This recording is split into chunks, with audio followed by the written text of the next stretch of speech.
सिर्फ तौबा करो। तौबा जहर को शहद बना देती है, आंटों को गुलाब बना देती है।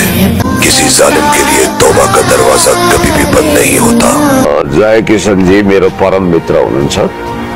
उहाँले राति बेला फोन गरेर के भन्नुभयो भने पुण्यजी एउटा कुरा थाहा पाउनु हो भन्नु, यस्तो भएछ नि भन्नु। ए हो र भनी ठुलो पीडाबाट गुज्रिनु भएको छ। लेखक अर्नेस्टो हेमिङ्गवे नोबेल पुरस्कार विजेता उहाँले भन्नुभएको थियो, जन्मदिन सबैको लागि खास विशेष हुन्छ। मलाई जन्मदिनको उपलक्ष्यमा हार्दिक मङ्गलमय शुभकामना व्यक्त गर्नुहुने सबै महानुभावहरूप्रति हार्दिक कृतज्ञ छु। लेखक अर्नेस्टो हेमिङ्गवे नोबेल पुरस्कार विजेता उहाँले भन्नुभएको थियो, जन्मदिन सबैको लागि खास विशेष हुन्छ। मलाई माया गर्नु, मेरो जन्मदिनको केकको म्यानेज गर्नु हाम्रो निमाजी हुनुहुन्छ र रुखसानासँग एउटा असाधारण प्रतिभा छ हैन। भविष्यमा अरुणा लामा जस्तै तहल्का मच्चाउने सम्भावना देख्छु मैले। उहाँले प्रथम ताज जित्नु हुनेछ।